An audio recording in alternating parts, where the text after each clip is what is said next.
Jean-François Buet, qui a été président de la FNAIM pendant 5 ans et qui est président fondateur de Bien Ici. On peut peut-être rappeler un petit peu Bien Ici en quelques mots. C'est important en matière de communication pour la profession. Oui, bien sûr. Alors, Bien Ici, c'est le site des professionnels pour mettre leurs annonces. C'est le concurrent du Bon Coin et de Se Loger, pour dire les choses comme elles sont. Et en fait, Bien Ici, qui a été créé en décembre 2015, je l'ai lancé à la Tour Eiffel à l'époque avec tous mes associés qui étaient des grands groupes, des partenaires comme Laurent Vimont, célèbre Laurent Vimont, a offert à nos confrères, nos agents immobiliers confrères, qu'ils fassent la location ou la transaction, la possibilité de communiquer sur leurs annonces avec des systèmes de géolocalisation qui non seulement ont fait vraiment la différence avec les concurrents, mais ont permis aux consommateurs et permettent aux consommateurs de trouver plus facilement, puisqu'en fait le consommateur, quand il cherche un logement, il a essentiellement 2 critères. Il a un budget et il veut une situation géographique.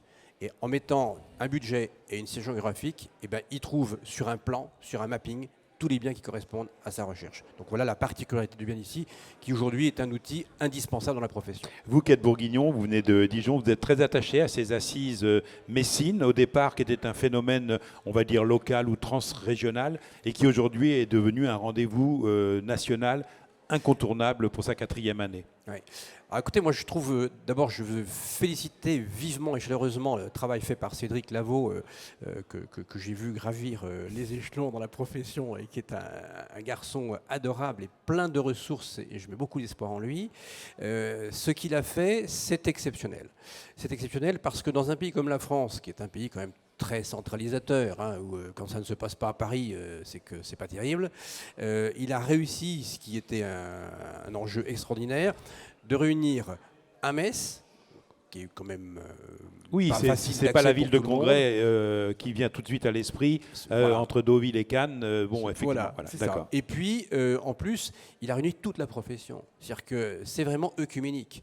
On a à la fois des réseaux, des grands groupes, des indépendants, des gens syndiqués, des non syndiqués, tous les professionnels qui sont plus ou moins de près ou de loin dans l'immobilier sont invités à participer, avec en plus des jeunes étudiants dont c'est l'avenir. Donc c'est unique pour être en France à cette dimension-là et d'être en plus très œcuménique. C'est l'endroit où on va pour aussi rencontrer justement des confrères. Alors cette profession, elle est confrontée bien évidemment à cette période délicate sur le plan économique, après avoir traversé, on va dire plutôt positivement, pour ne pas parler d'euphorie du marché durant la crise sanitaire. Maintenant, vous revenez à des réalités un petit peu plus dures. On revient à une normalisation au niveau du terrain. 2022, pour vous, sera une année de transition par rapport à ce qui s'est passé de l'après-Covid et de ce qui nous attend sur 2023 ? C'est vraisemblablement une année, comme on dit pudiquement, de transition, c'est-à-dire que entre d'une part les taux d'intérêt qui augmentent, d'autre part le taux d'usure qui, chez nous en France, est extrêmement complexe, a été évoqué tout à l'heure, plus le pouvoir d'achat qui est en berne et l'explosion du coût de l'énergie, c'est forcément 2023, une année où ça va rabattre les cartes, et on va revenir peut-être sur des volumes de transactions qui seront plus raisonnables. La vraie question, c'est est-ce que nos primo-accédants seront toujours là ? C'est-à-dire que est-ce que les jeunes couples, les jeunes ménages qui veulent passer du statut de locataire à celui de propriétaire en primo-accession vont pouvoir le faire, parce que sans eux, les secondo-accédants ne pourront pas vendre non plus. Alors pour la profession, ce qui est important aussi, c'est que dans un contexte comme celui-là, on a beaucoup parlé de dématérialisation, de digitalisation, mais l'humain revient au centre de la relation entre clients, entre organismes, entre agences immobilières. Ben oui, parce que derrière chaque écran, faut un homme ou une femme. Voilà. Hein. Donc on peut faire la digitalisation autant qu'on veut, on peut vouloir communiquer autant qu'on veut, on peut faire des vidéos. Il faut de toute façon de l'humain derrière. Et puis la recherche d'un logement, c'est quelque chose de très qui renvoie à beaucoup de sentiments. Il y a beaucoup d'affect. Et en fait, pour bien comprendre ce que veut son client, qu'il soit vendeur ou acquéreur ou locataire, il faut savoir qui il est. ce qu'il souhaite, ce qu'il a derrière lui, quels sont ses besoins et ses problématiques. Et donc la relation humaine est indispensable. Les outils sont là pour faciliter les choses. Ça va être rapide, on va pouvoir digitaliser, on va pouvoir envoyer tous les documents, parce qu'il y en a de plus en plus maintenant, il y a de plus en plus de contraintes réglementaires, juridiques, fiscales, mais ça ne remplacera pas l'humain. Bien, vous avez parlé des primo-accédants. On peut peut-être dire un petit mot de par votre investissement personnel dans le monde des logements sociaux. On sent la même tension et une forme de malaise dans ce domaine. Oui, alors il y a toujours une demande aussi importante en matière de logement social. Alors, il faut quand même redéfinir un petit peu ce qu'est le logement social, parce qu'on dit oui, c'est du social. Bon, alors, le social, en fait, en France, il est social parce que certains types de logements bénéficient d'une fiscalité, bénéficient d'aides, bénéficient d'exonération, et pas d'autres, comme ceux du secteur libre.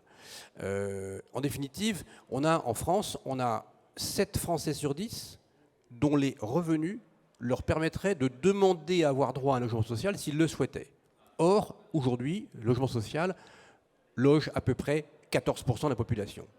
Donc il y a un vrai gap là, et on voit bien que les gens qui attendent un logement social sont d'abord des gens qui attendent depuis un certain temps, sont des gens qui ont un job, ou en tout cas qui a une situation qui perdure, parce qu'ils peuvent aussi être demandeurs d'emploi ou en RSA, etc. Mais on ne loge pas les gens qui arrivent. C'est-à-dire que des jeunes qui arrivent, voilà, j'ai besoin d'un logement, dans 3 mois, ben, ils ne sont pas logés. Enfin, pas souvent, difficilement. Et souvent, ils vont dans le secteur qu'on dit privé, qui est en fait le secteur libre. Et en fait, si vous voulez, cette façon intellectuelle d'opposer les genres, qui est très française, entre les blancs et les noirs, les jeunes et les vieux, la maison individuelle, la copropriété, le locataire, le propriétaire, on le retrouve dans le logement en disant il y a du social, il n'y a pas du social. Or, il y a plein de gens qui sont locataires ou propriétaires dans le parc dit privé, qui en fait sont du logement social parce que ce sont des petits niveaux de loyer et qu'eux-mêmes, ils relèvent du logement social. Alors le président du groupe Bruet à Dijon, comment voit-il l'année 2023 qui se profile à l'horizon ? Écoutez, pour l'instant, ça ne va pas être un bouleversement. On ne va pas changer, on attend un peu la loi de finances, on va voir comment est-ce qu'elle va se passer. Nos contraintes, elles sont aussi sur l'écologie et la rénovation énergétique, parce qu'aujourd'hui, on a des contraintes dans le temps qui ne sont pas tenables. Les pouvoirs publics ne l'entendent pas et on va avoir un certain nombre de logements que nous gérons. Moi, j'ai des logements que je gère. Il y en a certains qui sont en F ou G. On a déjà prévenu nos propriétaires bailleurs qu'il allait falloir faire des travaux ou les vendre parce qu'on n'aura plus le droit de les louer. Alors, et je ne parle que des F et G. Plus tard viendra les logements qui sont en E. Donc, on a cette problématique-là. Dans nos copropriétés, il faut trouver les financements, les aides, les subventions pour que nos propriétaires, dans un immeuble de 20 logements, vous avez des retraités, vous avez des jeunes, vous avez des bailleurs, vous avez des gens riches, des gens moins riches. Et donc, cohabitation, et il y a 20 financements différents. Donc là aussi, c'est compliqué. Donc voilà, c'est toutes ces choses-là que nous devons faire. Quant au marché de la transaction, pour lui, je pense qu'on va rester globalement près du 1 million de transactions qu'on a dépassé l'an dernier, parce que structurellement, il y a toujours des décès, des naissances, des divorces, des mutations. Voilà, alors il y aura peut-être un petit fléchissement. Il y aura certainement un petit fléchissement, surtout si les primo-accédants sont difficilement finançables, mais le logement et l'immobilier restent une valeur sûre en période d'incertitude. Merci à Jean-François Buet d'avoir répondu à nos questions ce matin.